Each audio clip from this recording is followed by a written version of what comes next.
sci-fi, the unexplainable, paranormal, conspiracies, and much more. Starring your host and co-host, Jenny Nicasio, Sean Kelly, and Jason Sledgehammer I. Petro. Brought to you by UPRN Network. Now for your host, Jenny Nicasio.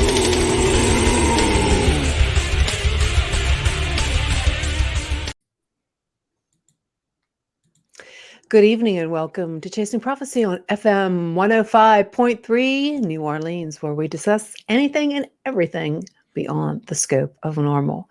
Remember to like us on YouTube and follow us on Instagram. Hello, boys. Hello, how are you today? I'm okay. What a rough day today. What a rough day.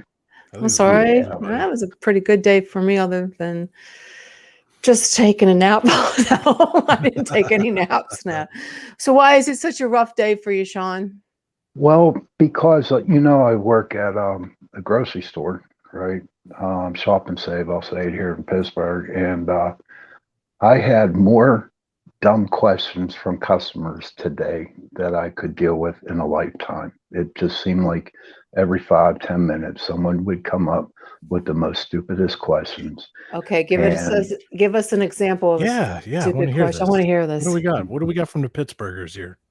Here's what we got. Okay. So, and this happened to me back at John Nichols. This thing follows me. Well, a girl bought a whole ham, right? Today, bought a whole ham, and she said, "Can you cut it down the middle?" I said, "Sure, not a problem." And as I was walking back to the meat room, okay, she says, excuse me, do you think you can get me a slice out of the ham in the middle?" I said, "Sure, not a problem at all." So as I turn around and I start walking back, on my father's grave, the lady said to me, "Does that mean you have to cut it down the middle?" Whoa. That was wow. And then I got somebody into an argument today with somebody who knows the difference between a ribeye and a Delmonica. Now let me explain it to our viewers, listeners here. Anything above the Mason-Dixie line, it is considered a Delmonica. Anything below the Mason-Dixie line, it's called a rib steak. Well, 20 minutes fighting with this woman, knowing that I was like, please.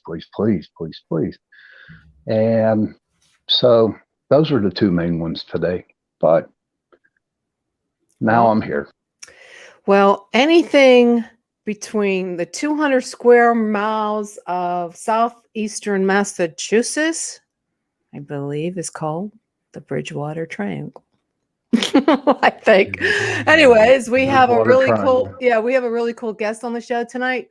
Christopher, I think I would know this since I'm part Italian. Balzano? Is that how you pronounce his name, Sean? Balzano. Okay. Balzano. He's a teacher. Get the hand going.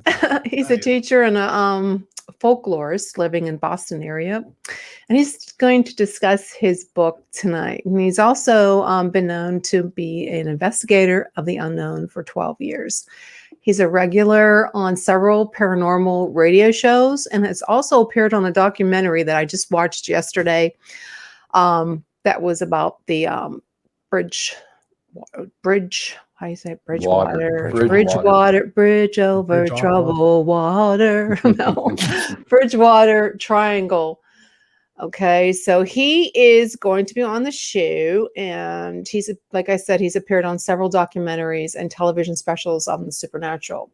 And for the past 20 years, the people along the Massachusetts-Rhode Island border, okay, that's known as the Bridgewater Triangle.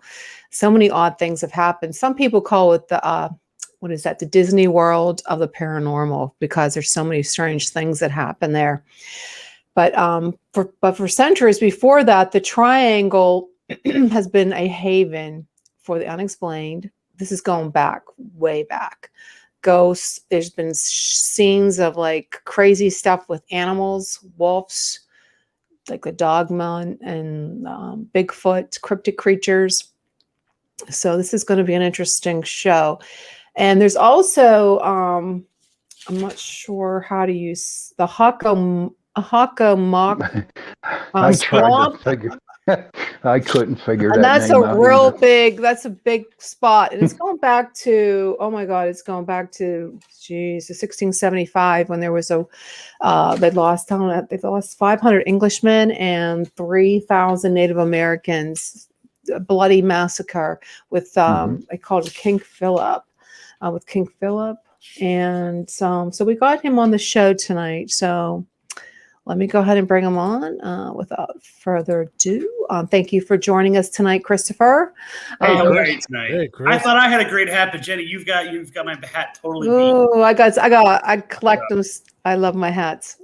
It's Especially pretty amazing. Especially this time of the year. I'm going to get some new ones. I know there's some hats on one side and then Spirit the other. Halloween store. There's a really cool one I want to pick up. Yeah. Okay. So, Chris, tell us how in the heck did you get involved in this? Well, actually, you said 12 years. I've been doing this since 1994. Oh, okay. Actually, my 2 Triangle books are now 12 years old, which makes me feel really ridiculously old because it was like what I thought was going to be my heyday, and I guess my heyday never happened. But I actually started, I mean, like a lot of people my age, I always say I was a generation that was raised on going to horror movies with your parents at a drive-in, and you would watch like, The Fox and the Hound, and then The Exorcist would be after it, and you were supposed to be asleep by the time The Exorcist rolled around, but you never were, right? And we were the first generation that were raised on HBO. So when our parents went to sleep, they showed all the best stuff on HBO after dark. Parents would go to sleep, you'd go in there, and you'd see these absolutely horrific horror movies, and it was like, oh my word, like it just awoke something in me. Avid reader, just consume. And then when I went to college, I went to Emerson College in Boston, and excuse me, my dorm was the Charles Gate Hotel, which is one of the most haunted buildings in Boston. And in addition to these crazy, weird experiences we would have, what I started to notice is that people would tell stories about why they were happening, right? All the background stuff.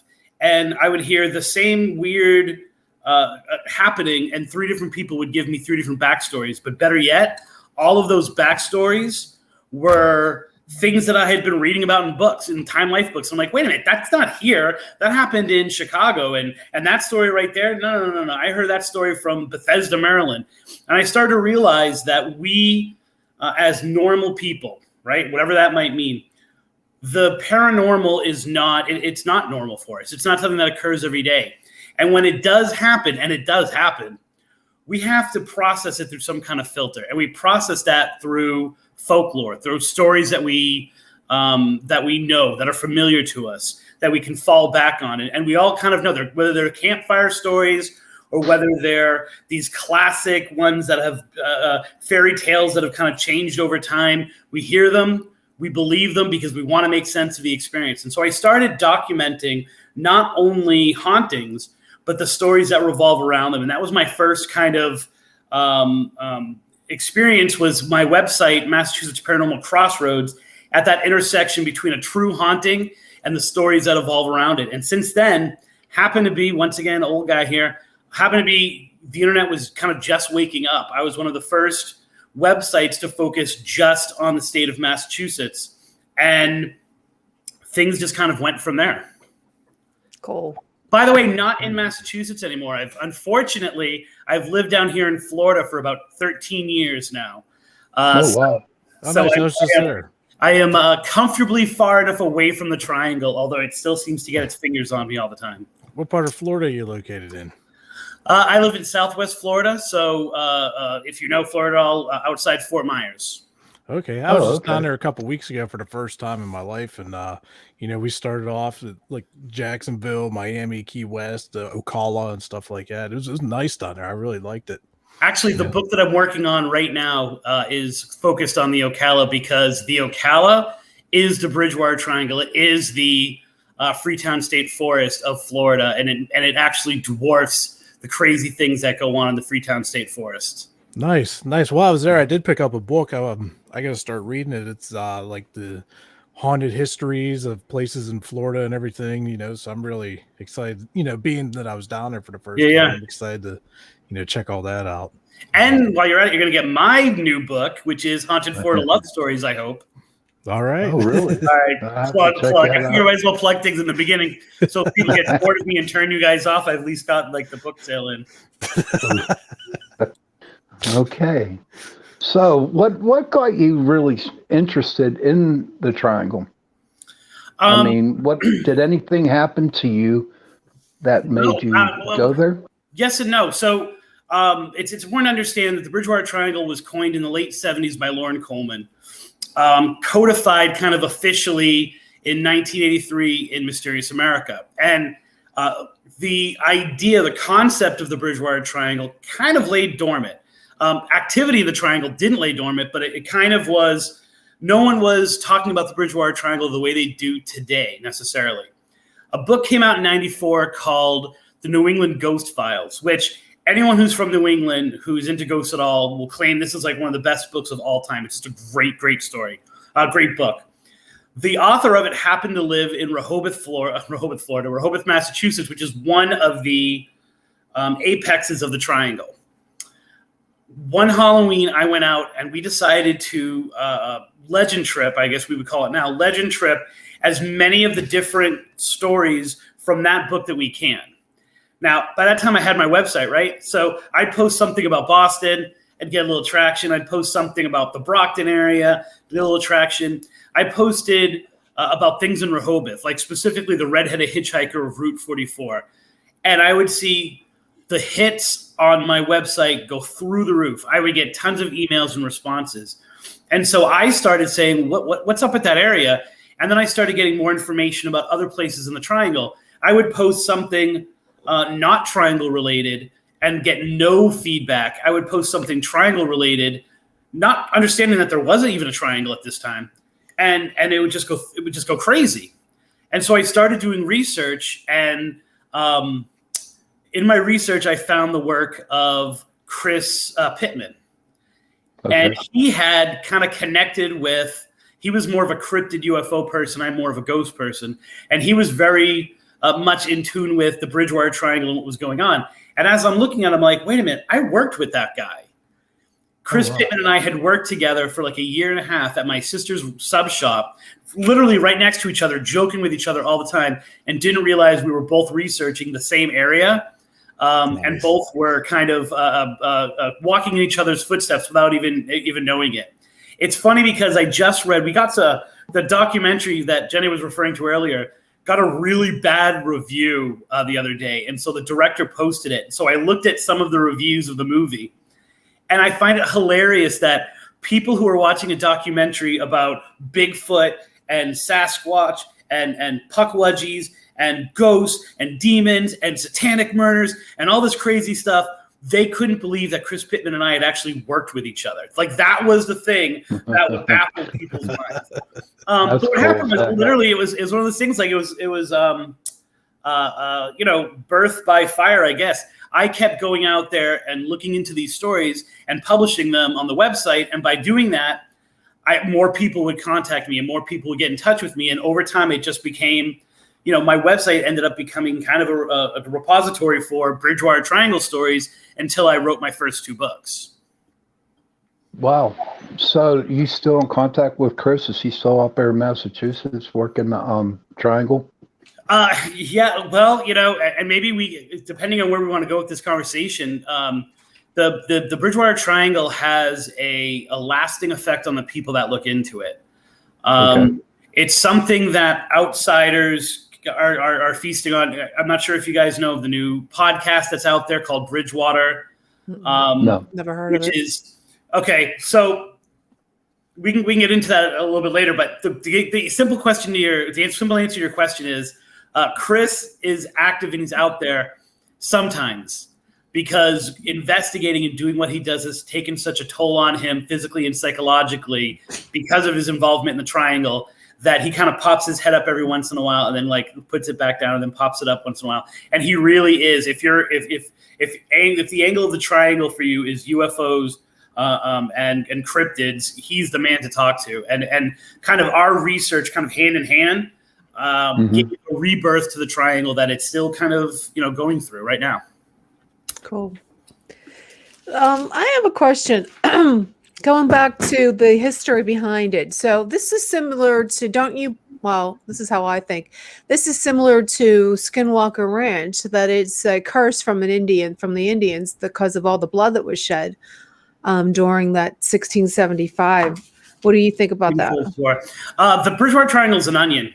Every time that you think that you have found what causes the activity in the triangle, it totally, another layer comes out, right? The rug comes under your feet, and now something new is introduced. So there have been over the years like psychics who have kind of made this connection between King Philip's War. Historians that are into the paranormal also want to make that connection.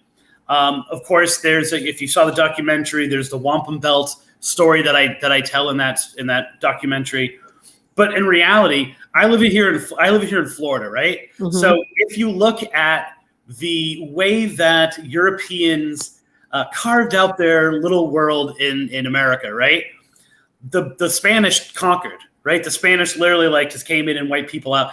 The English converted, right? They came in, they made friends. Let's do a little trading. Oh, by the way, don't you love Jesus? Now, by the way, I'm not going to trade with you unless you like Jesus. And so it's two very different ways to take over a people, right? Right. The absolute bloodshed and the insanity of the King Philip's War on both sides of the fence. So you have Wampanoag who are committing war crimes against the British who are committing war crimes against the Wampanoag. Doesn't naturally fit either of their personalities. One might say as if they were possessed. So even something, do I think that the King Philip's War added to some of the negative juice that's in that area? Do I think a lot of the ghosts that are in the triangle have to do with actual people who have died during that war? Yes. But I think that the King Philip's War is another symptom of just the absolute darkness that is the Bridgewater Triangle. So why do you think that there's a lot of things that happen at the swamp? It seems like there's more cryptic creatures that have been seen there. Well, I think it's whether it's spirits and I've been talking a lot lately about our movement of environments, right? And so if we keep carving out every place, then anything that's in that place that's left over, we're intruding on their land, right? Okay. And I'm not even just talking about humans, but I'm talking about fairies, right? So if you believe in fairies, if you believe in fairy rings, fairy trees, things like that, every time you cut one of those down, they got to run somewhere, right? They got to go somewhere. They're either going to go into your house or they're going to go further in. The Hockomock is a swamp. It is a primeval, primordial nest, right? Mm-hmm. So anything from civilization, from the founding of Massachusetts, from the developing of Massachusetts, is constantly being pushed into that area and pushed into that area. So you have parts of the Hockomock that no one's ever really even been to. You've got parts that, in the last 50, 60 years have been expedited for the first time. And so, they see these gigantic snakes, right? But it's also, Massachusetts is not, it's this interesting combination of city and rural, and suburb becomes very rural very quickly. But there's not a lot of woods left, right? There's not a lot of natural land. And so I think those things which might have roamed free, when Coleman talked about the Bigfoots, for example, he was talking about the three towns of Bridgewater, Bridgewater East, or East Bridgewater, West Bridgewater. Even those places are now more developed than they were when Coleman was there, which is why there's even more activity happening in the Hockomock. So I think when you take that, and then you also take in the potential idea of, are there places where these portals, where these kind of splits in, whether it's our universe or a multiverse, happen, places like the Hockomock Swamp and the Freetown State Forest are prime locations because they're still unsettled. There's still so much land that is not dug into, where in other places there isn't. Well, how do you explain all these unusual occurrences? Sean, you agree with me, don't you think that it's so similar to Skinwalker Ranch? And yes, It does yes, sound like very it, yeah. much so. Yes. And Jason, you agree too? Yeah, something that was on my mind for a second is Chris was saying, like, down in Florida around the Ocala, you're referring to the forest as like a triangle area there. What is it about the triangle? It's fascinating because you have the Bridgewater Triangle, the Bermuda Triangle, and you have the one in New Mexico that Andy Orn like talked about. Is there something like, what is it about a triangle? Is it all this crazy activity? I think it's just think of relationships, right? One person experiencing something, or one place having weird stuff happens. That's alone, right? Two, it's a coincidence. Three, you now have a triangulation, like literally a triangulation, right? That's what it means. In other words, you now have between this spot, and this spot, stuff happen. So I think we naturally want to create these triangles across the world, right? So if we start, I'm here. They say they have a Tampa triangle. It's the weakest triangle I've ever heard of whatsoever. It's like it's like three towns that are right next to each other that all have creepy crap happening, right? Like it's not. But what I always say is this, and this is where the connection to Skinwalker, Titans, the connection to definitely like the Bennington Triangle, which is in Vermont. The other one you were talking about is that you can look at. It's not just that stories happen within the triangle; it's that triangle stories happen within the triangle. Oh. So the classic example I always give is two people are in a bar. They get into an argument. Person one shoots person two. 30 years later, person two's ghost appears and come into my bar. I'll tell you all about it and have a beer, and I'll tell you about the ghost, and maybe some weird stuff happens. In other words, there's a backstory, right? Mm-hmm. And there's something that can engage. Triangle stories are not like that. Most of the triangle stories only lead to more questions. They defy. Now, of course, we have our big, like the Hockomock is a huge place. I have never heard a ghost story from the Hockomock Swamp whatsoever, right? But you hear these unusual cryptid stories and UFO stories in that area. But then you go like a little bit further away, same kind of environment. And I'm not going to name towns, but like if you go like 50 miles to the west, same kind of environment, maybe not quite as swampy, and nothing happens, right? Or you look at a story. One of my favorite stories that's in my first book, Dark Woods, is called The Witch of the Woods. Okay. The Witch of the Woods is one of those stories where an entire neighborhood of kids were all experiencing the same horrific dreams and nighttime visitations, right? All of these tween, I guess we would call them tween now, tween boys were all having these dreams where a witch was sexually assaulting them, right? Or like climbing into bed with them. They would have dreams where they would be walking in the woods and come upon her house. The person who contacted me initially about it said that he was so jealous when he got to the house and found out she had a husband. In his dream, this 12-year-old killed her husband, right? Nice. And there were even reports from the neighborhood, like one kid in the neighborhood, the mom busted down the door and found him physically struggling with something that she couldn't see. None of the boys ever talked about it. None of them ever said what they were experiencing, never shared the dream until a few years later when they all started kind of confirming it, right? That's a triangle story. Who the hell is this woman in the woods? She's untraceable. It doesn't make sense. Her foundation there is a foundation of a house back there that this guy showed me to as an adult, right? And it was standing there, and it was very interesting. It was one of the most profound moments in my paranormal world to have this guy standing at this foundation from something that had traumatized him for his entire youth. The reason he went to college outside of Massachusetts and ditched his family and kind of never came back to the house was because this was so horrific. And he's standing there at this foundation and he's crying, right? A grown man, and he's crying. And I see him finally kind of like getting over it and kind of taking a deep breath and then walking away. And his life has been kind of positive since then. That triangle story. Okay. How far is the witch story to Salem? How far? Well, if you belong to my family who believe Massachusetts ends at 495, the loop that surrounds it, it's ridiculously far. It's another world.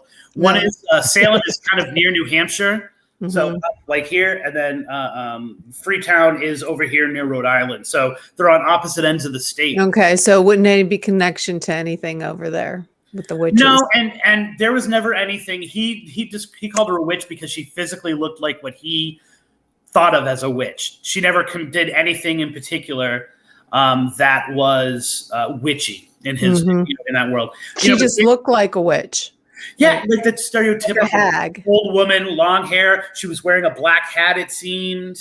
But the interesting about that is that when I was writing Dark Woods, the subtitle of the book, even though my publisher got it wrong on the cover, is Cults, Crime, and the Paranormal in the Freetown State Forest. And it was an exploration of, it started with a question of, is the same thing in Freetown, which is, in my opinion, the heart of the triangle, not just because my book's about it, is the same thing that's causing all of these weird paranormal occurrences and these weird supernatural occurrences. Also the reason why it seems to be a haven for murder and unusual crimes, and all throughout the triangle, higher levels of mental health disorder, higher levels of teen suicide. The Bridgewater State Hospital, which is a mental health facility, skyrocket in terms of suicides that are committed at that mental health facility compared to anywhere else in the country, are the same things that cause the paranormal parts of things, causing these, I guess we would call them social things or sociological problems that we're having. Yeah. And in doing that, I looked at some crimes that were really kind of big headlines, murders that were big headlines within Freetown, and the existence, 100% existence of some kind of cult in the Freetown State Forest. In doing that, I was tracking small little crimes that were kind of supportive of the big cult, right? Mm-hmm. So Alan Alves, who I quote extensively in the book, who you might have seen in the documentary, always says, if you see the cult, you're not really seeing the cult, because the true big, conceptually like moving big things never lets the left hand know what the right hand is doing. So someone does what they're doing and they don't realize that they're working for a bigger picture. So they commit all these other smaller crimes that you see, things like abductions, things like drug trafficking, all this kind of stuff. I was actually able to track the movement of this cult from a similar forest right outside of Salem into Freetown over the late 70s and early 80s. So you could actually see the crime and these, I don't want to say they're paranormally charged crimes, but they're definitely ones that when you look at them, they raise your eyebrows a little bit as being unusual, and having some kind of odd paranormal twist or supernatural twist to them. And I literally am able to track them in that book from the area where Salem is down into the Freetown State Forest. Yeah, a lot of paranormal investigators call it a vortex. Yeah, I'm comfortable with that. Yeah, there's a lot of different yeah. When I was saying like little places in time, like, portals and stuff like that, vortexes. I think, vortex is a really good, newer catch-all for that stuff, because at some point you have to say, like I was saying, you go back and it was like, okay, so maybe it was the stuff from the 70s that made the triangle. Nope, because that stuff led to this and that stuff. And eventually you have to lead to just a shrug. Like, I don't know what the hell is going on. But the idea of a vortex makes sense, because there are things that pop up every once in a while in other parts of the area that are very similar to the triangle, both in physical description and like what happens. and then it goes back to the triangle again. And so you almost get this feeling that not only is that a kind of veil between worlds, but also a veil between one part of our world and another part of our world. Yeah. Did you ever hear anything about the Dayton Rock? What is that called? The Dayton Rock State Park? Yeah. Yeah. So, Dayton Rock is, while there have been some odd experiences, it's really kind of just an unusual story within the triangle. So once again, I know Chris Pittman has had paranormal experience at the triangle, but what it really is just an unsolved mystery. Mm-hmm. So there is this huge rock, which was originally I want to say that it was originally in the Taunton River, and it has all of these symbols on it. And no one can exactly figure out what the symbols mean, like what society it comes from, what pre-Columbian society it comes from, except the fact that every society and every background thinks that they have it translated and it's them, right? So especially because the area has such a high concentration of Portuguese, people see Portuguese symbols in the rocks. People see Native American stuff. People compare it to stuff that are on Mayan temples, if that's what. And so it's really this kind of mystery that's lasted all the time. It's now out of the river, and it's in, it's in its kind of like, holding place in like a little house in Dayton. So it's called the Dayton Rock. But it's more than being supernatural, paranormal. It's just one of those things that really scratches your head, and it's a really cool kind of thing to look at and say, because you really can see what does that mean? And this looks like the name Joseph, and this looks like a Chinese symbol I saw on our menu once, and it really has all this crazy stuff that's on it that will probably never be solved because there's so much fighting between the different groups over to what it might actually mean. Yeah, and they're also saying something about the swamp, that there's the Canoe Company, that some people have seen the Thunderbird. Mm-hmm. Did you hear anything about that, or do you have I know nothing about Canoeing Company. I just know that traditionally, so they have the Raynham dog track, which I believe now is closed. And right behind the Raynham dog track is, I guess you could call it like the unofficial welcome area of the Hockomock Swamp, because it's the easiest place for you to enter, right? It's actually just rocks and says, do not enter. And you just walk all over the sand and you're there, right? But in that area in particular, there have been sightings like over the dog track and over the woods of the dog track of these gigantic pterodactyl type birds. Right. And people just can't explain it by the mere size of them. Like they actually think they're like low flying jets, like going like up, up this way. I mean, they're really these unexplained things. I haven't heard of too many Thunderbird kind of sightings in like the last 20 years. I don't know if that's because they've started doing more construction with that area of the triangle as a focal point. Like they're trying to rerun a train through that part. Yeah, which the track was originally laid and then it was kind of abandoned, and so now they're trying to relay it to go from essentially the triangle to the Boston area. That's also the same area where they've seen there used to be a lot of demon dog, or these gigantic red-eyed dogs. Yeah, scary. And I think that if people went further into the triangle, further into the Hockomock Swamp, they would experience a lot more of that. I think the reason why there's such a high concentration is because it literally is here is gambling, and here is the craziest place in the earth. Like it's right up against the swamp. Wow. So there are a lot of people there, so therefore there are a lot of witnesses in that area. What I find fascinating is the Dalton State Hospital, that they said that there were some people that they've had some satanic, I can't say that right, cults. Satanic cults. Yeah.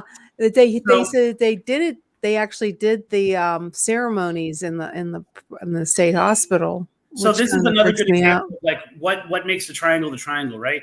So now, if we're talking 2021, if someone were to come, first of all, if someone were to come to me with triangle stuff, I'd push them off to Chris Pittman or another great person named Andy Lake out in that area, because they're boots on the ground. But before like the publishing of my book, before kind of some of the documentary was made and things like that, people were approaching me with stories, not saying here's a triangle story, but rather saying I'm having these weird experiences. So the Taunton State Hospital which depending on who you are, is impossible to ever get into, or I can frequently get in there. Everyone says they can frequently get in there, and I in my time there, I was never able to get in. But my first teaching job, I'm a teacher. Okay. My first teaching job was in a juvenile delinquent step-down program, right? So these were kids who had committed pretty harsh crimes, who were going from a secure lockup to like a 2-year program to put them back into society, right? A ton of my kids, probably a third of my kids, went through Taunton because as it, Massachusetts it's the original green state, right? They recycle everything. So you have mental health facilities who became tuberculosis hospitals, who became juvenile detention facilities, who became, all this other stuff. And so there's all this energy upon energy upon energy upon energy. I talked to over my 5 years working at this jail, essentially, I talked to over 24 people who did not know each other, right? So we're talking teenagers, criminals, but teenagers who would tell me stories of waking up at night and dark men staring at them from the corner of the room. Right? Oh, wow. Many of them, so I'm asking like physical descriptions, but you got to keep in mind, this is like 1999, right? 2000, things like Venom. Some of them described him as looking like Venom because that's what they could produce. Some of them said it was, like right now they would say maybe like, a Slender Man type situation or something like that. They had no vocabulary for it. And I would see these kids who had committed rape. They had committed physical assaults. And they would be almost in tears describing their experiences of being in the room, being able to move. So it's not a night terror, right? Move. And the thing just watching them tilting his head, watching it like go running to the thing, watching figures like that just walk up and down. So I started a little research, and it just happened to be all of these people, once I published about it, started coming out of the woodwork telling me about it, right? And the story goes, and once again, I had kids literally in the most hardcore sections of the suburbs of Boston who were heavily deep into gangs, stay in jail for an additional 2 months rather than go into the basement of Taunton State Hospital. They were that intimidated by it. And the story goes that early on in the days of the hospital, there was a cult that was attached to it. And what would happen is they would bring the most warped out patients, and they would put them through these rituals in the basement. In the basement, I can't say if it's still to this day, but in the basement up until like the turn of this century, those symbols, there were still unexplained symbols on the wall, burn marks on the ground. And I actually spoke to one man who went down into the basement, and as he hit the last step, he had what can best be described as a time slip. And he sat there feeling the heat from all of these torches, seeing these people in robes chanting, seeing all of this kind of like these little screams going on and muffled screams. And then he kind of went back and he hit the back of the step with his foot, and everything just kind of disappeared, And so that is kind of the legacy of Taunton State Hospital. Like many of the mental health facilities, and I don't know, where are you guys from? Like, what states are you guys in? Pennsylvania? Pennsylvania. So I don't know if you guys had been in like the early 2000s, there were a rash of fires in mental health facilities that were being converted, most of them being converted into condos in Massachusetts. So the infamous Danvers State Hospital, which is like the inspiration for the Marston building in Salem's Lot, that burnt. Parts of Taunton burned. Foxborough State Hospital, which is also in the Triangle, burned. Like all these different places had these mysterious fires that were happening. I'm not sure if you guys experienced that, in your neck of the woods, but it was just this really crazy coincidence that seemed to connect these weird experiences that were happening there. For the audience, if you have any questions for Chris, I put a link in the chat. You can go ahead and hit the link. Make sure you only hit the audio portion of it, and you can ask if you have any questions or comments for Chris. Chris, I wanted to tell you, I don't know if you know that in 1760, there was it was the very first UFO documented UFO report in that area. It was directly over the Bridgewater Triangle. It was in then in 1908, local papers reported on another UFO sighting, and then in 1968 there were several witnesses to a large orb floating in the area. And did you know that this was a hot spot for UFOs too? Well, I didn't know it when I first started out, but definitely, as I'm getting into that research, because Chris and I were working on so many different things that overlapped each other, right? So people say to me, well, they automatically assume that you're into UFOs, you're into Bigfoot, and I'm like, well, sometimes you can't avoid it, right? Mm-hmm. Because it's the same question of like, is this uprise in teen suicide connected to the ghost? Well, is that also connected to the reason why there's so many UFO sightings in that area? Now, some of those can be explained because there are kind of like bases in that area. So there's a lot of black helicopters. Yeah. When we're talking 1760, there's no helicopters, never mind black helicopters, never mind unexplained things. So then you get to the next logical thing that people want to say, which is like, well, it's a swamp. It's swamp gas, which I think is one of the great lies of the paranormal world. The swamp gas, which has never really been able to be fully explained and proven to me that these things like ghost lights are only swamp gas being ignited. Because as far as I know, things that are ignited don't tend to dance and like move in and out of each other and play with each other and stuff like that. So people say the UFOs are that. There's a really good story. So obviously, as I'm saying all this, people need to go out and see the documentary. It's free on Amazon Prime. It's posted to YouTube now, so I think you can watch it free on YouTube. They have a really great story about the two news reporters. I don't know if is that the 60s one you're talking about? I don't recall that. So there's a really good story in that documentary told about two news reporters who see a UFO in the triangle, and it's so credible because it's two people who have the 1968. Yeah, was it in 1968? I can't remember the 1970. Yeah.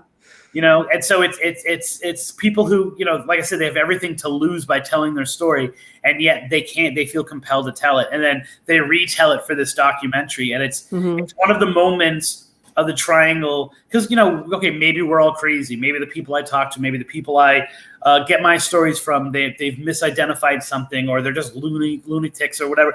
Like, these are two people who are literally coming back from a story that they, that have just reported on, that see it, that talk about it at the time, and their story has been consistent through the years, and they're still willing to talk about it, despite the fact that everyone thinks they're a loon, or everyone thinks that they're, that there's something wrong with them for saying this. Yeah. There's so many different stories, and it goes back to that the Indians cursed the land, just going back to like the Skinwalker. It seems like Indians and a lot of different where there was like Bushy Run battlefield, a lot of people think that the land was cursed too, and just anywhere there's Indians, I believe. And it goes back to poltergeists and all those stories about the land is built, or the houses or the developments were built on a Indian burial ground. And it seems like probably they did curse the land. I think that the interesting thing, and this goes hand in hand with what I was talking about with the King Philip's War, whereas I don't think it's a good enough explanation for the triangle. And here's the other part of that. Freetown. Wait a minute, Chris. Do you think it's not cursed? You don't believe that the Indians cursed? I don't. I think that over the course of history, the Wampanoags have had as much trouble in the triangle as we do today. Okay, so what is your analysis of it? What do you believe it is? I don't know. That's what I'm saying. Like, every time you think you can explain it, it gets explained away. What I was going to say is the word Hockomock, and I find it amazing you were able to say Hockomock but couldn't say Balzano. That was amazing. The Hockomock means place where spirits dwell, right? Like, in other words, they knew that as a place where weird things were going on. Freetown, they didn't want it, right? They would never go there except for one time during the summer seasons when the settlers, when Plymouth Colony were like, we want this huge part of land. They're like, yeah, sure, take it. We hate it. It's haunted. So even before the settlers got here. Then you talk about the Wampanoag, who are in the triangle. Right before the settlers got here, there was a disease like a flu-type epidemic that wiped out only the areas within the triangle, right? And the Wampanoag lost a third of their population, whereas the tribes that were around them, which they regularly traded with, were almost unharmed. So there are things that were happening to the Native Americans before we got here, before King Philip's War. Now, do I think that this is the palette, right? And and curses are kind of drawn on it as well. So, for example, I'm a firm believer that the wampum belt is a real story. I believe that the wampum belt needs to be returned for there to be some level of normalcy. However, I think it has a lot to do with, and if you are a practitioner of witchcraft, from anywhere along the spectrum of that, there are certain places, certain times of the year, where your spells are amped up. And I think that goes for curses as well. And so therefore, I think things that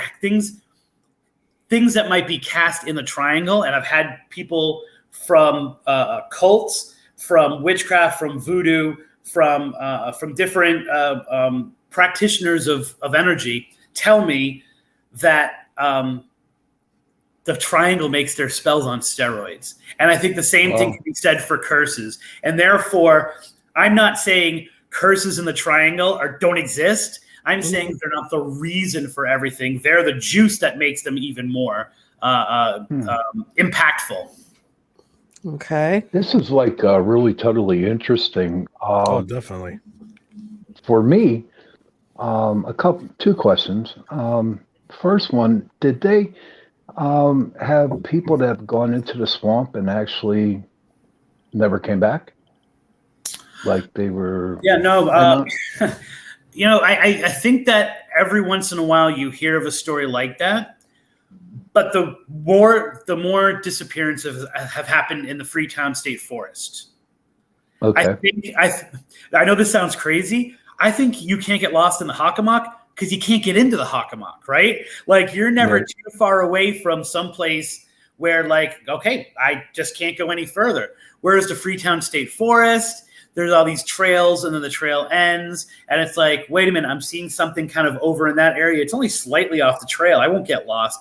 And so you have lost hikers. But what you also have is where Freetown is, it's in close proximity to Boston, to Brockton, to Providence, Rhode Island, to the Cape, like Cape Cod. And so people commit crimes other places and it ends at the Freetown State Forest. Oh, okay. It's a dumping ground then, right? Right. They abduct someone from Plymouth and they dump the body in Freetown. And so what you have are a lot of cases of disappearing people that end at the Freetown State Forest. And you'll have police tell you, there's no way we're ever going to solve some of these cases. We're never going to find these bodies. The most haunted place in the Freetown State Forest is this place known as the Sonnet Ledge. And the quarry that's there is so far down and so cold that divers can't find stuff. It's so dark. They go down there. Now, I don't know if in modern times, like in the last 10, 15 years, they've tried it. I haven't heard of them doing it. But people know that bodies have been dumped there. Snitches have told people, they dumped him in the quarry. They dumped him in the quarry. And they can't find the bodies because it's so deep and dark and cold. So there are a lot of question marks. Stuff happens in a place like Fall River or New Bedford, which are pretty hard cities. People disappear, and then it always seems to end up in the Freetown State Forest, or they are rumored to end in the Freetown State Forest.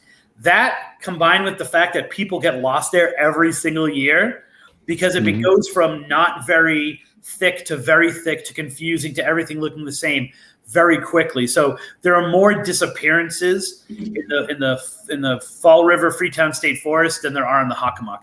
Only because I think people can't go into the Hockomock. Okay. You looks like you have a question from Carrie. Carrie, go ahead and ask your question or comment.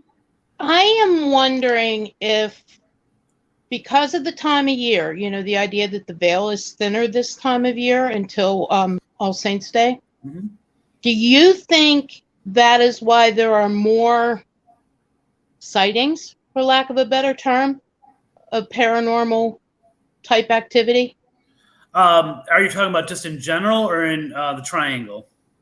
In the triangles and in general, but both. Actually. So I would say there are not many sightings in the wintertime because it's wintertime. But there are just as many things that happen in the summer as in the fall, right? Okay. There's just as much activity. So I think now that said, if we push the paranormal stuff aside, like in my book, it's called Cults, Crime in the Paranormal.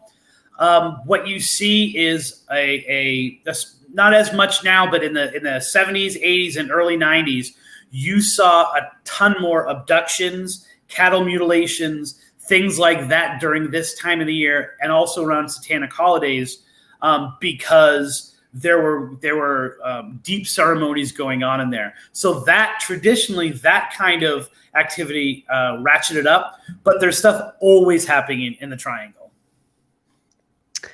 Any more questions for him or Sean or Jason, Carrie? But I definitely think,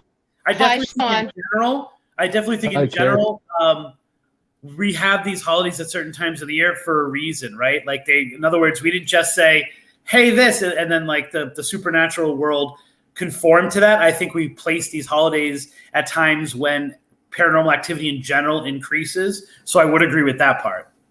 Well, when I was a kid in northern Pittsburgh, they used to call it a triangle where I lived. You would kind of drive in there and just get lost, and you'd be on a road that took 5 minutes for 20 minutes. Yeah. You would like disappear. And that always seemed to happen more this time of year. Really?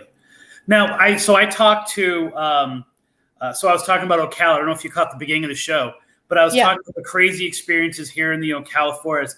And there's someone who lives right down the road from me in this little town I'm in Florida, who has a deep history of paranormal here in Florida. And so we've connected a few times. And I interviewed him for my book, and he has the exact opposite. He says, like the Ocala, for example, goes dead in October and doesn't like rise and show its face again until March. So it's odd here in this state. It does the exact opposite. It seems, at least in terms of paranormal activity in that place, in that location. But what it does have, which you were talking about, is it does have. And now that I've explored this in the Ocala here in Florida, I look back at some of the stories that I documented in Freetown, and it has what I call the slip, right? Which is a little bit different than a time slip, but it's just things seem to be a little bit off, right? And this goes to the vortex idea you were talking about earlier. The idea that, and now I look back at Freetown, the idea that hunters, right, who GPS everything they do, right? They find a good location, they mark it, other people know it. This rock right here is where I saw the best boar, and blah, blah, blah, blah, and I'm going to come back here. And they go back to that exact location 2 weeks later, and there's no rock there. The location's not there anymore. They go back a week later, and it's there again, right? It just seems as if like things shift, right? Like things slip slightly. And I think that happens more frequently the closer we get to these veil times that you're talking about, and these celebrations.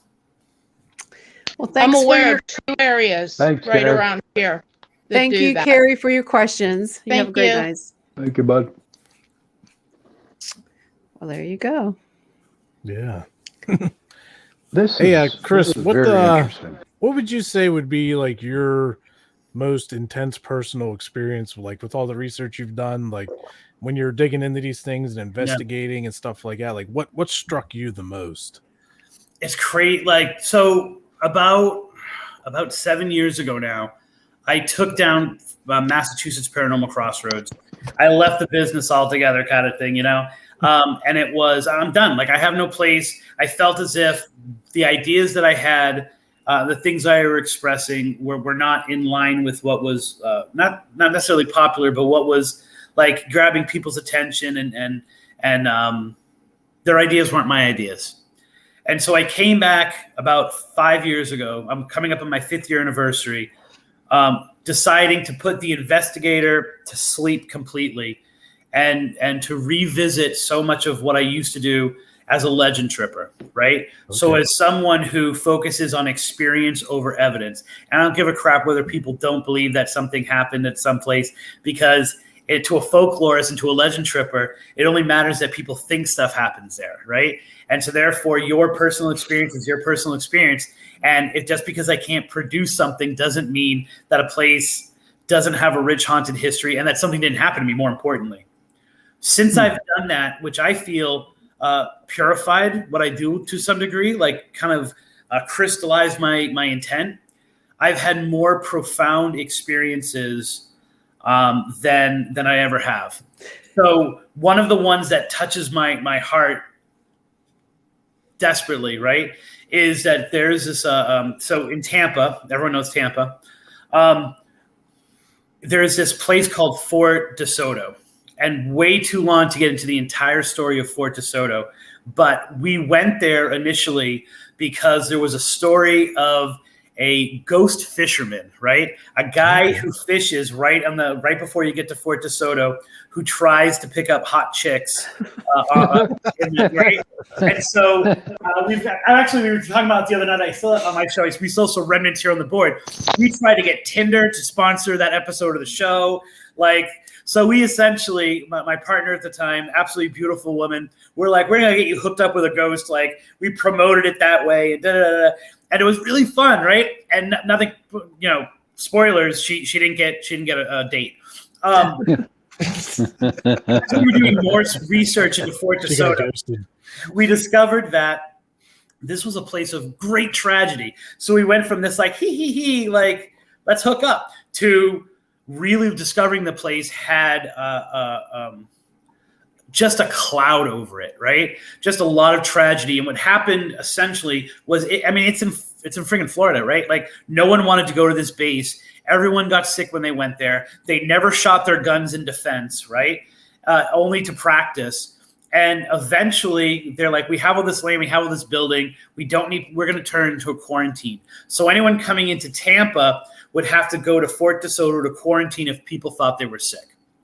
Then when yellow fever broke out, the entire place became a yellow fever quarantine, right? And so all of these people died having to do with that. Right? The most intimidating, scary bridge I've ever been on, the Skyway Bridge. If you've ever been to Florida, I don't know if you went over it when you were in Florida. It connects what we'll call the mainland to like St. Pete. It's the most intimidating bridge I've ever been on. And it got hit, and all these people died, and they were taken to Fort DeSoto, which was right across the water, and they were laid out in the hospital that remained from the quarantines, and that was the mortuary for all these people who died there. Oh, geez. Oh, wow. So one story kind of stuck with me, and this story is actually in Haunted Love, because Florida Haunted Love Stories is also about the love of a mother and her children, the love of something that you do that forces you to come back after you're dead, do it. This woman had 6 children, and she, the way the buildings worked were depending on the level of sickness, you were in certain buildings. So someone who was a little bit sick wasn't exposed to someone who was really sick and got it worse. And that was their logic at the time, right? And so 3 of her kids were in the building with her, and 3 of them weren't. And she used to sneak out of her building, and she used to bang on the wall. And one of her sons used to bounce a ball off the wall so that so she would hit the wall, he would bounce the ball off of it. And so her children died without her being able to see them. Right. Oh, and then because of the quarantine area, she got shuffled. I love the fact that you guys don't think that this is just a legend, that you think this is true. That's amazing. I love you guys. Right. So we love you too. So we went there, and we were at the foundation of the hospital, and my partner at the time, she just like our angle used to be, she was the one who would ask all the questions, and I would be the one to I was the authority or like the expert or whatever you want to say, and that was our dynamic. And then we would go out, and all the stuff would happen to her because she's so sensitive, right? Mm-hmm. So we were sitting there, and she had a tape recorder, and we would always document everything with video, pictures, and audio, primarily to get records of everything. But then also, our deal was if you plug it into the car stereo on the way home and you don't hear an EVP, you don't go searching for it. You know what I'm saying? Like, because we don't care about evidence, but if it's so obvious, like, we embrace it. So she's at the building, and she's just, what her method was just having conversation. And so she's walking around the foundation. I'm in a different part. I'm a few buildings over. She's walking around the foundations, and she says to the spirit, I'm a mother too. I have 3 children. I know your pain. Like, I know what you experience. I know. I can sympathize with you. I know it. I know your pain. And on the way home, when we listened back to that spot, it was so loud to not even need to be turned up. You hear a voice go, no, you don't. Oh, jeez. I'd love to hear that. We used to jokingly say it was the EVP that ended the show. Until she actually did leave the show, and so then it wasn't funny anymore. But it was that moment where it's not scary, it's not creepy, it's a little bit creepy. Yeah, it's creepy. It's confirmation, not just only of that someone was there and interacting with you, but the fact that grief exists after death. Right? Yeah. Like, that sorrow, that sadness, that's not a psychic recording. That's not you hearing a noise and saying, it says get out. Like, that is a sentence that even the voice itself has such sorrow in it. So you have to realize that what we do, whatever level we do it at, is profound, right? And we're touching upon things that don't just have to do with energy or pseudoscience or folklore or psychic connection, but like a smack dab big ball of all of it rolled in together. And so it was one of those moments that every time I think about it, even today, I have to like take a step back and be in awe of what we do sometimes. Definitely. Definitely. Oh, wow. Jason. Jason. A lot of great stuff. Definitely.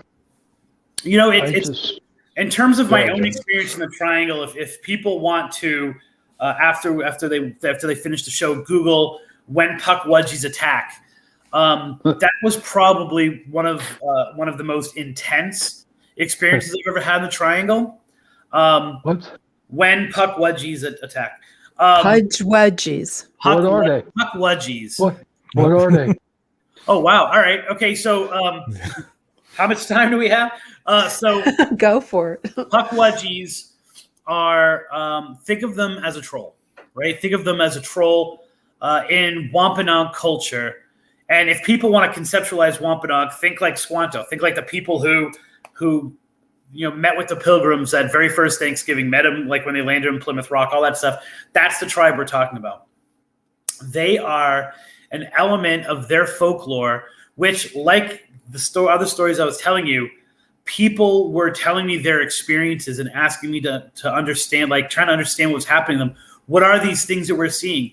There are these short, usually about between 2 and 3 feet tall, long hair, sometimes hairy, like overall sometimes hairy, elongated nose, who seemed to be walking the woods, and we would stumble upon them, right? So the first 2 experiences that I got, really the first 3 experiences, all follow the same kind of pattern. And the pattern is this. They're in the Freetown State Forest. All 3 of these happen in the Freetown State Forest. But I've documented dozens of these in that area, and then also different parts of the United States. They see this creature. They stumble upon it in the woods. They kind of do a double take, and the thing is gone, right? Mm-hmm. And they wonder, what was that? That's kind of, if you Jenny, you watch the documentary, the infamous "E Want You" experience. People sometimes debate whether or not that's a Pukwudgie experience in the documentary, which I would say yes, because there are different species of Pukwudgies, if you will. That's a crazy name. Twist is who would even think of Pudge? The twist is this, right? If you want, I'll tell you where the name comes from afterwards. So right. The twist is this, right? All three of those experiences, all three of them said they were someplace different days later. And when pressed, they all said 3 days, but that could just be a folklore thing happening in the back of their mind. All three of them saw the Pukwudgie again on their at their house, right, or on their turf. One of them woke up to find the Pukwudgie at the foot of their bed, and there was just a staring contest for about a minute, and then there was a noise. She looked back, and it was gone. The second one saw the Pukwudgie. They were waiting for their girlfriend in a car in a parking lot, and the Pukwudgie was just in their rearview mirror watching him, right? And when he looked back, it was actually gone. The third, the woman, once again, Salem's Lot, the woman looked out her window to see the Pukwudgie pressed up against her window. She was asleep on the second floor.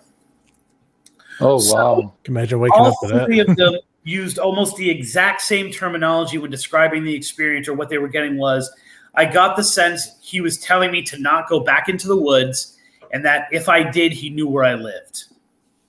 Okay. Okay.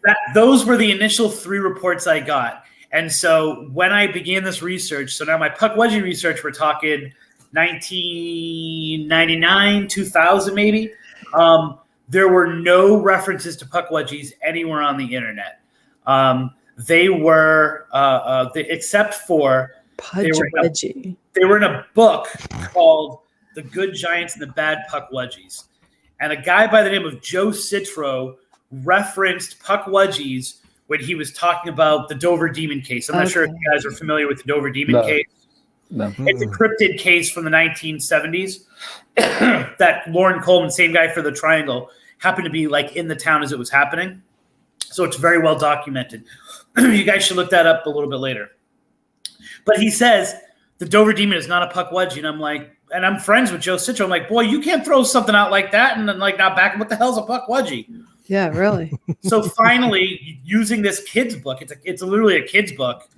I was able to use references in there to go back to an older book of folklore, which then led me back to even older folklore and discover that these were something that the Wampanoag had dealt with for hundreds of years in their own society. They were kind of like your typical small creature in whether it's a leprechaun, whether it's a gremlin, they're tricksters, right? They do bad stuff. They're held responsible for anything that goes wrong. That is the worst picture of a Pukwudgie. No, it fits the description. No, right. And so they and then at some point they turn evil, right? They go from just being jerks to actually kidnapping babies, to burning villages, to we were talking about disappearances early. They were held responsible for disappeared Wampanoag who walked into the woods and never seen again. They were told that they were taken off by, they were captured by Pukwudgies. I've been able to track the Pukwudgie name to different tribes across the country and into Canada.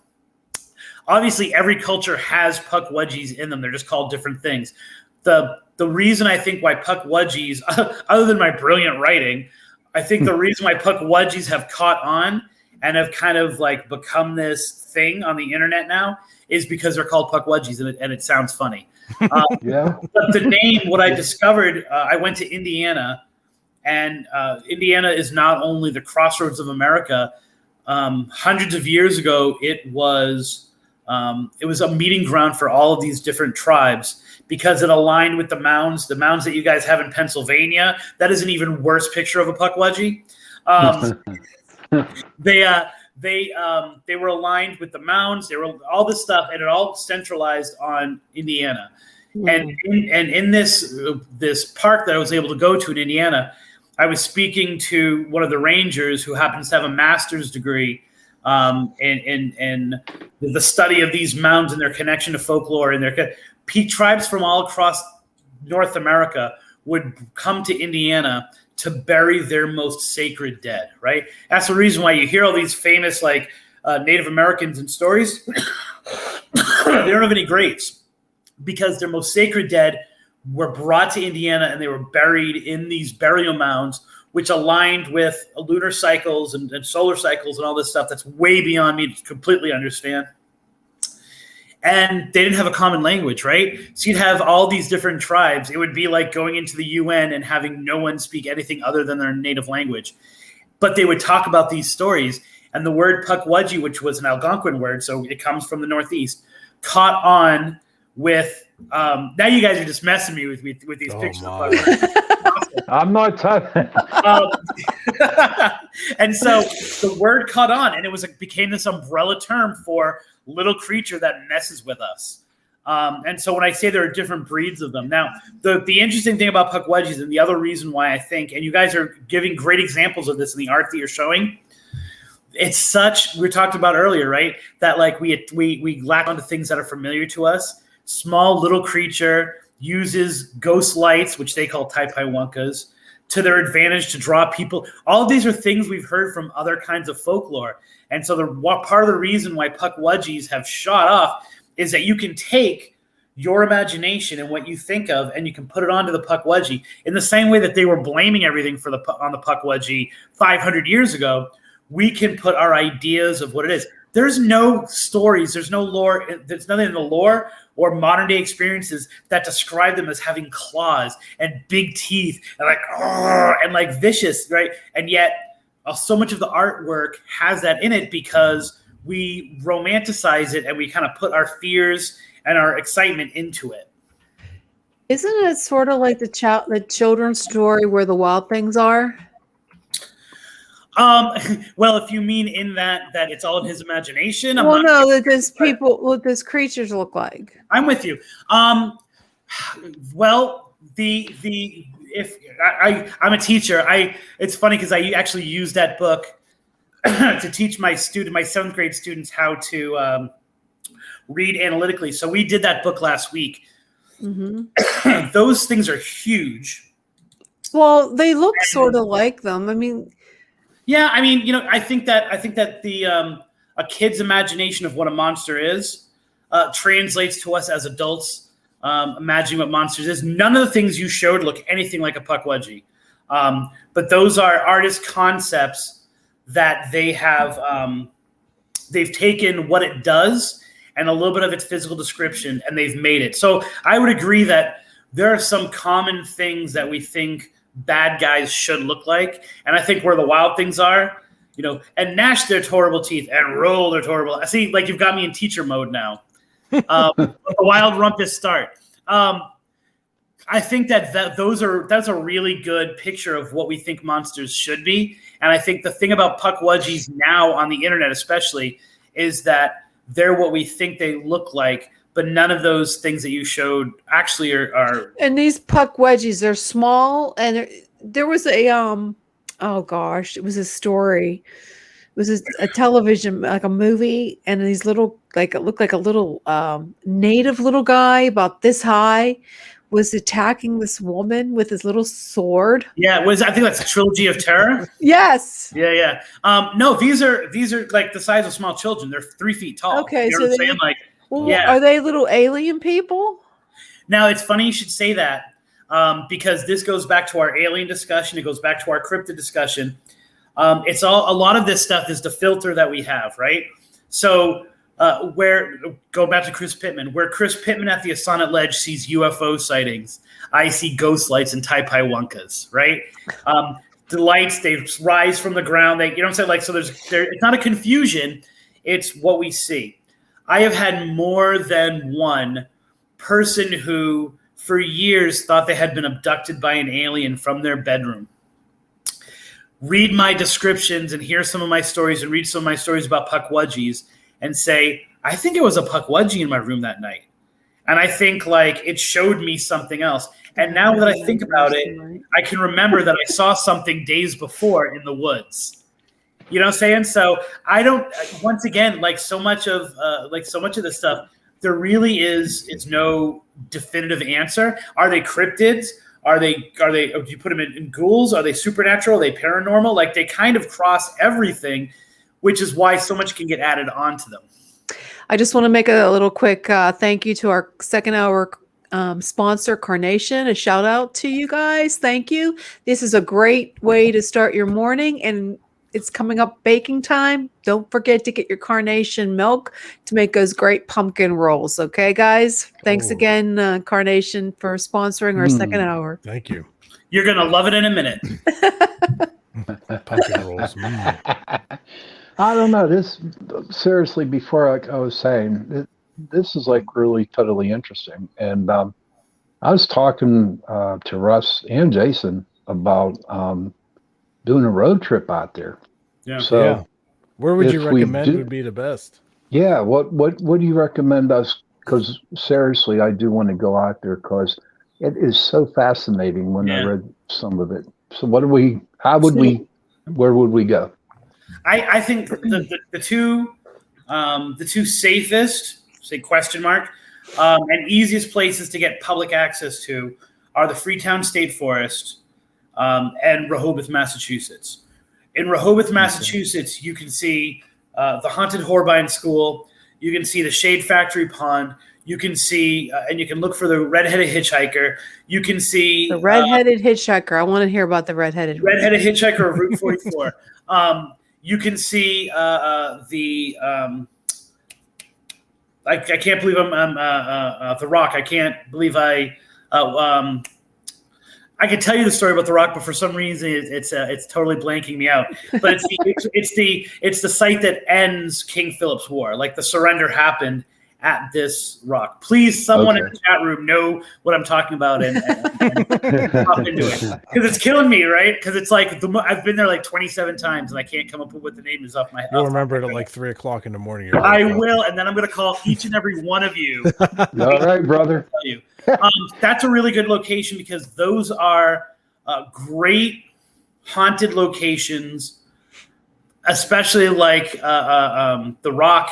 People have gotten really powerful evidence there, right? So if that's your thing, the looking for the Red-Headed Hitchhiker is fun.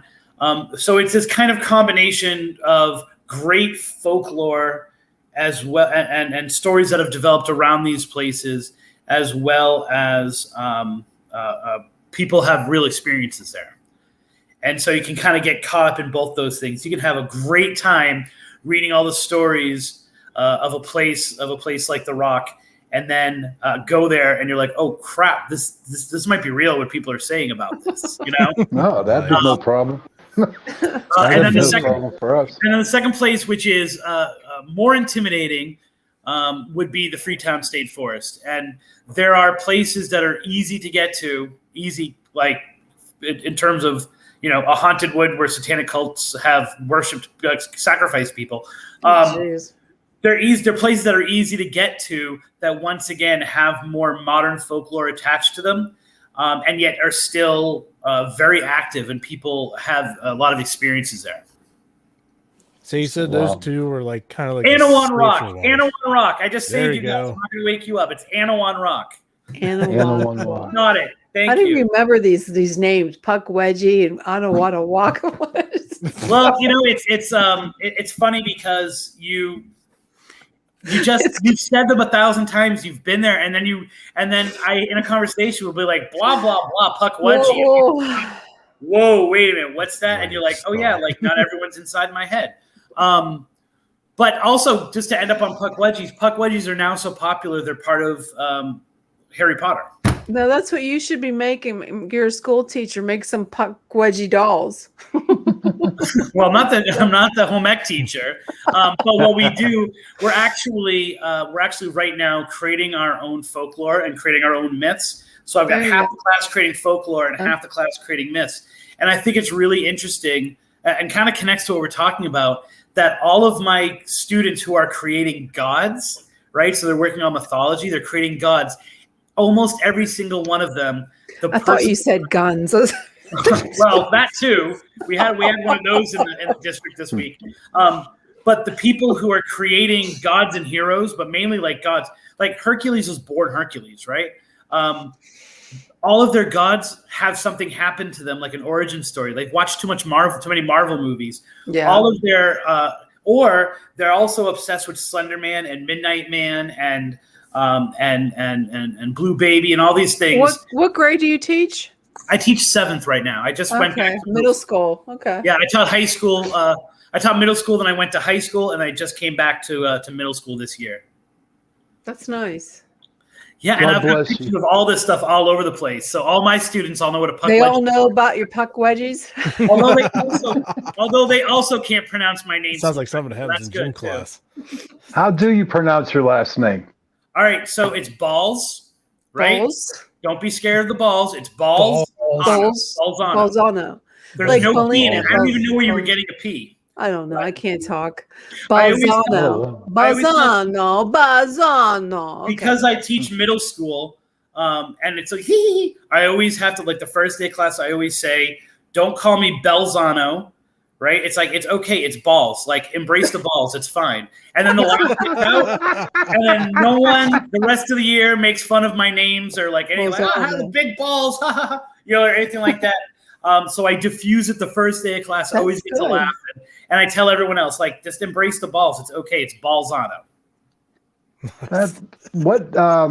Do you have any like trips that you're going to be planning on going to get more stuff for your books? Because I know you'll probably end up writing a couple more. Do you just come up with it in your mind, or do you go to places and think of the story there?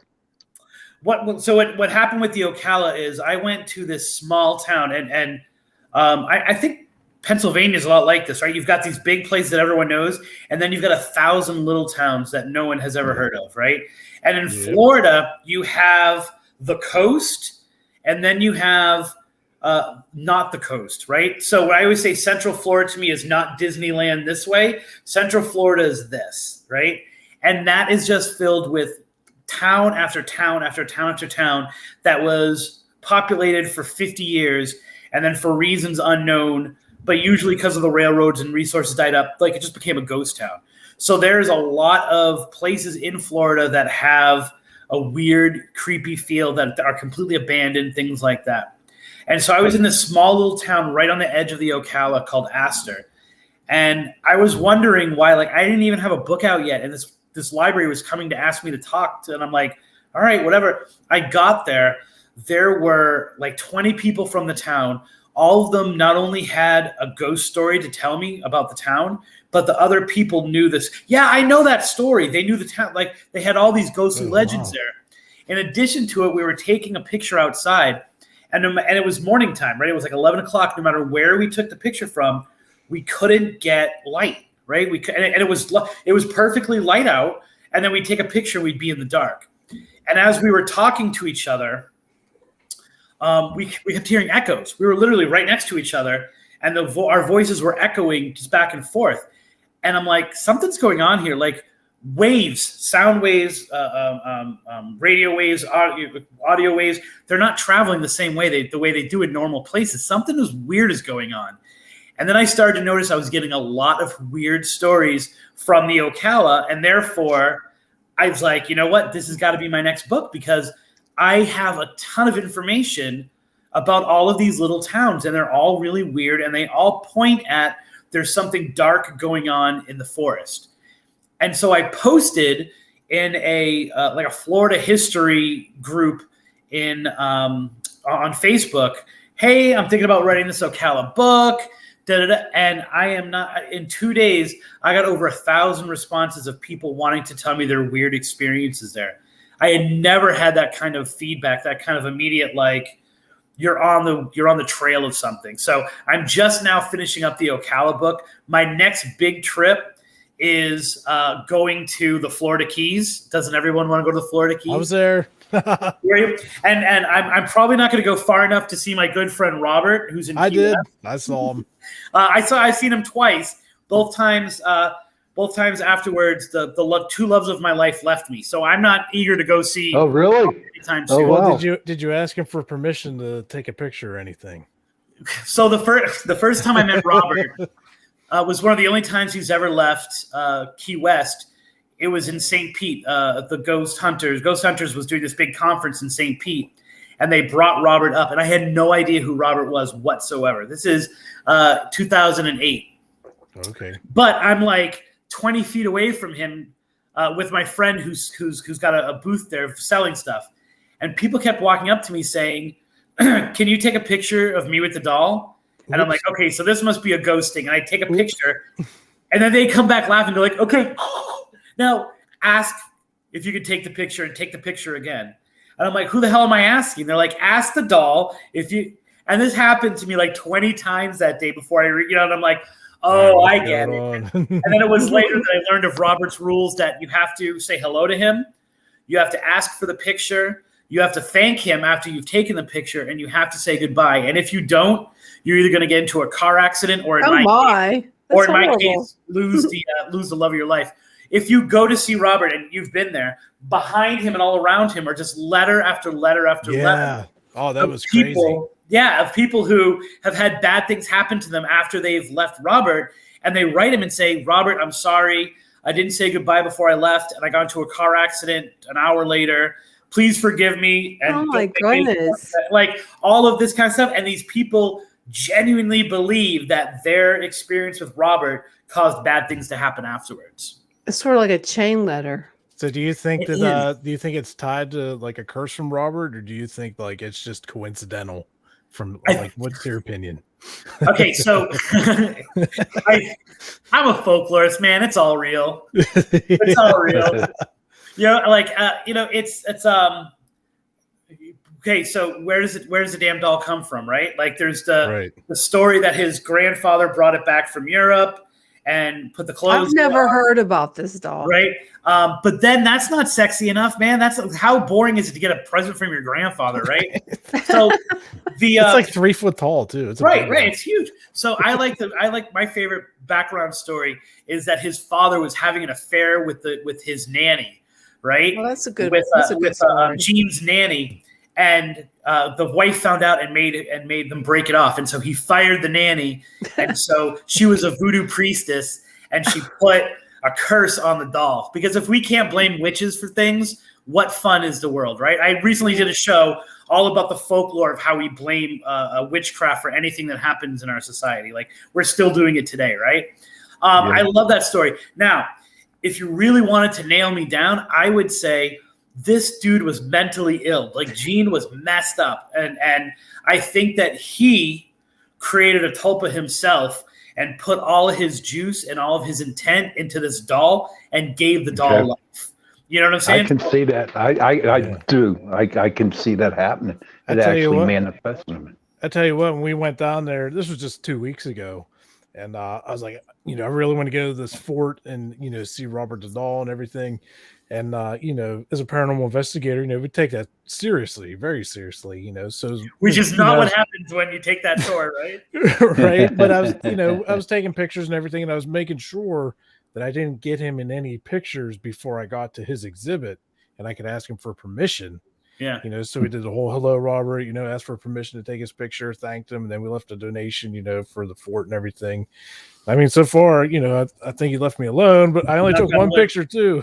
So part of the story of that, like is that most people, and I love it because like they gave us, I'm like, dude, I don't want your K2. Like, I don't want an EMF meter. And people are like, how does this thing work? Like, no, like, there must be a ghost. But I think what happens is this. Most people, and if you take a step back, it makes sense. Most people, when they go in there, they want to screw at Robert at first. And so they take a picture because we don't know how long that permission lasts, right? So you take your picture without the permission first, right? And then you ask permission, and then you take the picture. Well, when you first get in there, you're excited. You are literally taking a picture into something that's inside of plexiglass from a weird angle with lights all over the place, and then you're worried, and then you get a bad picture, and you're like, it must be a demon. Like, it just doesn't work. Then what happens is the initial part of it wears off. You're more calm. You ask, you snap the picture, and the picture comes out normal. So there might be. So I am definitely a fan of the lore of Robert. and like everything that story says, except for I don't really believe in the voodoo priestess, but like the rest of that stuff and putting his psychic juice into the doll, I am a total believer in. I don't know if I believe. I'm not going to screw with it, but I'm not sure if I believe as much in the Roberts rules and Roberts rules and like the stuff that's around him now. I don't necessarily believe in as much, but I think that doll was definitely haunted when that guy was alive. I have no idea who this Robert is. Well, I tell you what, Robert did it. Tell Jenny. I don't know. Please. I have we never drove heard down about there. this guy. So Robert, which despite information out there, is not the inspiration for Chucky at all. Robert was bought, or voodoo priestess backstory. You know the backstory at least. So this 3-foot doll, the little boy gave the doll his name, right? So his name was Robert Jean Otto. He gave the doll Robert, and he took Jean for the rest of his life. Okay. And he would go walk around Key West. Now, Key West is a strange place. You were talking about New Orleans. I call Key West New Orleans Junior. You know what I'm saying? Like it tries to be New Orleans in its feeling, and there are a lot of aspects that are similar to it. So he would walk around, and even for a rich artist family, that's pretty weird to have your kid walk around with this doll all the time. But then things would go missing in the house. Little catastrophes would happen, fires, unexplained fires, and every time they'd say, like, Gene, what's going on? He'd say, Robert did it. Robert did it. He blames it on the doll. Yeah. Okay. Robert did it. And so it became, and once again, even though that's usual, it's kind of cute when it's like a 6-year-old boy, but now he's like 16 and he's still walking around the streets. Still walks around with a doll. Blaming this doll for all these weird things that are going on. People would see shadows in the house, things like that. He goes away. He goes to Europe to become an artist, to artist school. They put the doll up in the attic. Now people are seeing Robert peering down at times from the attic. The family, the Otto family, is hearing like something running in the attic. Sometimes Robert would be downstairs for no reason whatsoever, right? So Robert, Gene comes back with his new European bride, and they move into that house, and the parents move into a different house, which is also said to be haunted. He takes Robert out, and he brings Robert back into his world because he's still obsessed with it. It eats them. It has a special chair in the parlor.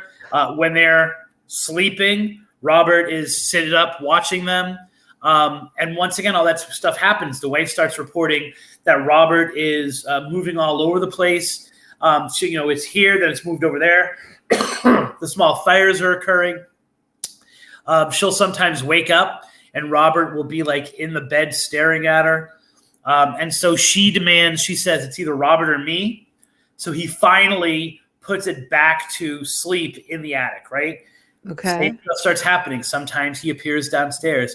People are seeing him peering down the window. Like all of those things are happening. You can't keep Robert down for too long. Eventually they die. The house goes to someone else. Jeez. Written in the sale that they're not allowed to move Robert. And once again, the news people who move in have all these weird fires that happen. They see this shadow like running throughout the house. The doll sometimes will be downstairs, even though the attic is locked. Until finally, that museum, which used to be a fort, buys him, takes him from the attic, moves him to this fort. So it's funny that the last time I was in Key West, I talked my way into, my partner and I pretended that we were engaged and we were looking to have our wedding at the artist house where Robert used to live. And just so that we could get this guy talking with us, right? And and then we're like, hey, isn't this where wasn't there like some weird doll that was here or something like that? And the guy's like, oh yeah, no. Until finally he's like, nope, you can't go up there. It's an insurance thing. I'm like, all right, dude, just like take the camera and get a picture of the attic for you. And he's like, finally after hours, he's like, do you guys just want to go up there? I'm like, yes, that's why we're here. I might have written a book about Florida love, but I ain't getting married to her. And so we were the first people. Really, me. She didn't end up going because he would just allow one of us. I was the first person in the attic that didn't own the house since Robert had been moved. And so it was really cool. Wow. Nothing ghostly happened, but you're sitting there going like, wow, like this is the birthplace of probably, I always call him he's the paranormal rock star. Like this is the birthplace of the of the myth of one of the most famous ghost stories in Florida. And I'm just here, and of course I'm coughing because it's filled with dust. So, but it was a beautiful moment nonetheless. I tell you what, man, when I took his picture, like when I was in that room, you know, the exhibit and everything, was fine. But when I went to go take his picture, like I just had like the worst case of chills like I've ever experienced. Explain to me. So when you go see this little doll, they have rules. He's big. Oh, this big doll. They have rules that you can do, because if you don't, you'll die or you get So cursed. Yeah. when you enter the room, when you enter the primary room, you have to say hello, because that's only polite anyway, right? Yeah. You have to say hello to the doll. You have to ask to take Robert's picture. You have to thank Robert once you've taken the picture. And then you have to say goodbye to him when you leave. Or you have to say thank you for letting me come visit you. One or the other. Either way, it's lady's choice. And if you don't do those things, people believe bad things happen to you. Wow. I don't think I'd want to go see him. Yeah, seeing some of those letters that were there, you know, it was really crazy to see. Like people were like, "Oh, I unwillingly by accident, you know, got him in the background on a picture," and then just chaos ensued shortly after. Oh my God! You know? Yeah. And my thing was, we drove down there, you know, so it was 21 hours down or whatever. You know, it's like, well, I don't want to take any chances. Yeah, like I believe it enough that I'm going to say thank you, brother. I love you before I go. Right? I don't think I'd want to talk to him. So Key West is a great haunted destination for anyone. Like there's so many really good ghost stories, and like New Orleans, a lot of their ghost stories have to do with alcohol. So it's like bars and stuff you can go to leading into it. But the Keys, like people think of Key West or the Keys, they think of only Key West. But there's a whole string of islands that lead down. The most recent show I did, what I was talking about was the hurricane of 1935, which essentially wiped out over 500 people in the Keys, specifically in one area of the Keys. And there are all of these haunted legends that are attached to that really horrific time in history, and which is only like a 3-day period. And I want to go to all of them. So like that's my really big tour. You know, just to kind of summarize what it is, you have over 500 people who died, right? Some of which have never been found, right? They've never been discovered. They just assume that they were lost at sea. Every once in a while, someone in this part of the Keys will be diving and they'll find a body underneath or like attached to the coral or buried underneath like a tree, like the swamp trees that are down there and things like that. And be like, oh, those are cool. From 1935. And they'll bring the body up and they'll add another number to it. So World War II, World War I, horrific. The vets come back and the government owes them money, right? And they're like, we don't have any money. So what they did was they sent them out for work, right? So that's how they could pay the vets their money. So all of these, like thousands, I should say, of World War I veterans were shipped down to Florida to help to reinforce the railroad, which ran from Miami. Actually, technically, it ran from St. Augustine and Jacksonville down to Daytona, down to Miami, and then over what is now, which is where you drove, the 7 Mile Bridge Highway, right? That was neat. So that all used to be a train track. Oh, wow. The storm wiped out all of those worker camps. So in addition to the residents that were normally living there, these World War I vets who were actually like, they were in tents. They were in like lean-tos. Like there was no support. The storm hit so quickly. They were like, well, there's nothing. One of my favorite things is one of the people who was predicting the weather was a priest in Cuba. And they asked him, well, what should we do to protect these people now that the storm is coming? And he went, I don't know, pray. All these people got wiped out. But then you're talking like this is in the middle of the ocean. Like it's not that close to land. So they put a ban on shipping the bodies out. So they were under orders to round up the bodies of these people who had died and burn them and cremate them on site. Oh, Wow, that's So good. you have electrical storms, right? You've got sudden death. You've got horrible tragedy. You've got misplaced bodies that were burnt, regardless of what their religious ideas were. You mix that and like the mythology, the legends and the folklore that comes out of this event in that area.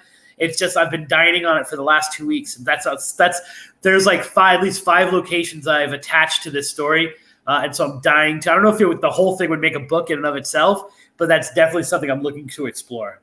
That's great. I tell you what, the key lime pie down there is awesome. Yes, and every place makes their own, so you can under the pretense that you want to try all the different kinds, you can eat like 87 different kinds of key lime pie, and they're all amazing. different.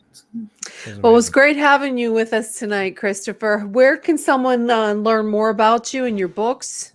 The radio show is called Tripping on Legends, so wherever you get podcasts, you can download Tripping on Legends. TrippingOnLegends.com is the main website, but to be honest with you, Facebook.com/Tripping on Legends is probably the best place. That's where everything gets dumped into from the Instagram and from the Twitter, all ends up in the Facebook. So that's probably the best place to go, Facebook.com/Tripping on Legends. And then, of course, any of my books, I've got 9 of them out. Any of them can be bought at Amazon.com, or if you're in the Bridgewater Triangle area, you can get them in your bookstores, or if you're in Florida, you can get, other than that, you can get them online wherever you get your books. Great. Well, thanks again for joining us tonight. It was great to have you. It was a Thank you pleasure. very much for having me, guys. Thank you very much. Yes, thank you. Well, that was interesting. Yeah, it was. Yeah. Well, we ran out of time we were going to talk about the No Face Gray, but we'll save that for next week. Maybe we can get a couple guests on about that, the documentary. That'd be cool. We'll That was a freaky documentary, huh?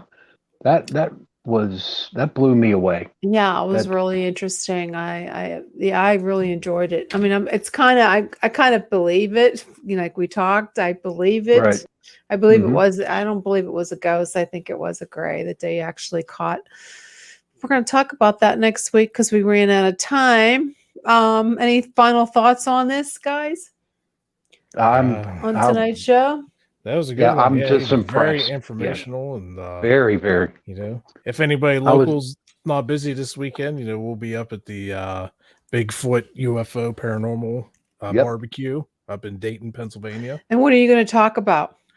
We're going to give a presentation about paranormal experiences, you know, how to help people, you know, talk about equipment and different things to get people started into it and do some questions and answers. And, you know, are you going to have any evidence to show them? Yeah. I got 2 computers. I got to get everything down to one big flash drive and get all that ready. And what we're planning on doing too is when we're on stage, we're going to dance, Facebook Live it. We're going to dance together, I can do yes. Yes. We're going to Facebook Live. We are. That's cool. I like to watch it. Yeah, we'll have to send you what time we're. I'd like to see. I want to see you do the 2-step. Oh no, 2-step. It's the Irish jig, honey. That's where I go. I see Torture Saturday on the horizon. Oh no, it is not going to be torture. It's going to be a day. I start Saturday. Vacation. Is it Saturday afternoon? Yeah, it's this Saturday. I hope you have nice weather. What was the? I can't think of the name of the campground it's at now. All of a sudden. How far away is it from Pittsburgh? It's like an hour and a half. So it's right in. Yeah, it's about an hour for me. Yeah. Did you ever hear of Vandergrift? Yes. Okay, it's not about a half hour from Vandergrift. So we'll post it on the Facebook page. Yeah, I want to watch your presentation. Oh boy. Oh no, that'd be fun. See, I could see that. I would be upset if you didn't. Yeah, and then we're gonna. So that's what we'll do, Jason. We'll 2-step on the freaking stage. Yeah, just for 2-step together and talk about ghosts. Yeah, we'll pretend like we're dancing with ghosts. Yeah, how about that? I'm gonna go to the Renaissance Festival. I'm gonna wear a bustier and.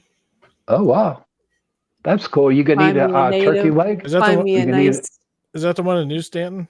Yeah, I'm gonna find myself. I want to find myself a pirate. There you go. That'd be good. Take pictures. Are you going to get a turkey leg? Are you going to have a turkey leg? I'm not really into the turkey legs. Yeah, No? it's healthy. It's turkey. Nah, what do I get there? I don't even know. Do we even get food? Well, they got that kettle road corn. construction right there. Ugh, what a nightmare. Kettle corn. Yes, kettle corn is delicious. Then I'm gonna go Friday night. I'm gonna go to they have a Penn Township festival. I'm gonna do that Friday night and Saturday night because they have bands and stuff. Yeah. So, that's great. Come up to the barbecue. Yeah, come up on there. Saturday. Dayton, Pennsylvania. Yeah, or come investigate with us on Friday. Oh, sure. Yeah. Where are you investigating? We have a private investigation. Where? Yep. In Vandergrift.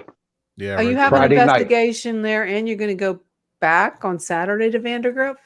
Yeah, we're just going to get a hotel. I'm confused. Yeah, that's a lot of driving. No, we have a private investigation on Friday in Vandergrift. And then we're just going to stay up there. And then because we have to be there at 10 o'clock in the morning on Saturday. And it's an all-day event. You know, so we're not sure what time we'll be speaking, but looking forward to it. That sounds like fun. Too. Yeah. Maybe you'll see Bigfoot. Barbecue and ghosts and Bigfoot. Okay. We're going to look for UFOs too, Jenny. We are. Yeah. We're going to look for UFOs and Bigfoot. We're going to investigate it. I got my roll of aluminum foil. Seriously, there's a lot of UFO sightings. Again, I can't wait till they come. I'm going to say, come pick me up.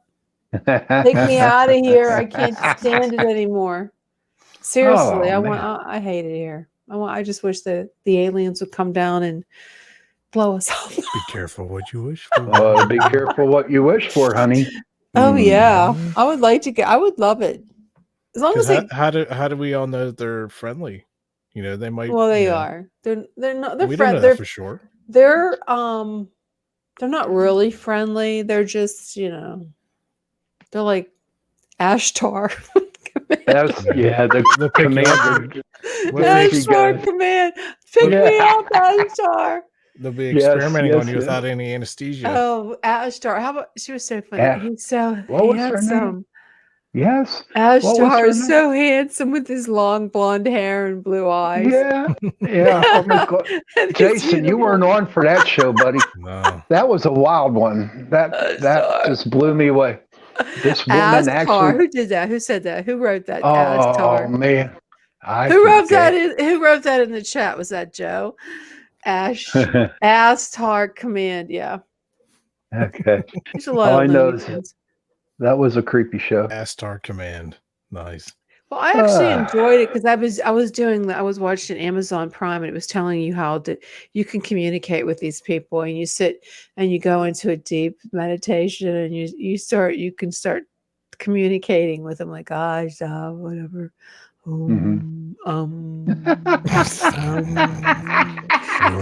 to me, Ashtar. So sleepy. Well, I listen to meditation to put me to sleep. As soon as I go, I put on all kind of weird stuff. Last night I listened to campfire, like crackling fire. Yeah. Did it work? The only thing was it was so bright in my room. My dog Ava didn't like it. So I had to flip the phone. No, Ava sleeps with me. She's so funny. She's so, the dog weighs 90 pounds. Oh boy. And she flips her legs up. You know how dogs do, they have their legs up in the air. Yeah. I was laughing my ass off because she was on top of me. I couldn't move. She took up half the bed. You enjoyed every second of it. I love my dog. Yeah, I love sleeping with her. I'd rather sleep with my dog than a man. Sorry, I do. I love my dog. He's just more guys. They just hit you in the nose, but she does too. Oh man! And she snores. Her feet are huge. She's more cuddable. She's soft and furry. And she snores really loud. Bestiality. Ew. Who wrote that? Who wrote that? Is that Joe? That's disgusting. Was it Joe or Augie? No, it's from Paranormal. So it must be Joe. Oops, okay. It's a little Joe. No, that's sickening. Don't go there, my dog. What time is it? getting- Is it time to go? I can't even see anymore. I'm yes. losing it because I'm so tired. Okay, let's It's go. the witching hour. Goodbye. Yeah, it's Well, thank you. 10:57. Thank you for tuning in to Chasing Prophecy. Next week we'll talk about No Face the Grays. We'll make sure we get in because we don't have a guest for next week, I don't believe. So we'll get one for that. Okay, guys, thanks again for tuning in to Chasing Prophecy. It was great. It was fun. Everybody. You have a great See you night. later. Bye-bye. Put the ending on because I can't find it. Where'd it go? Okay. Oh, no.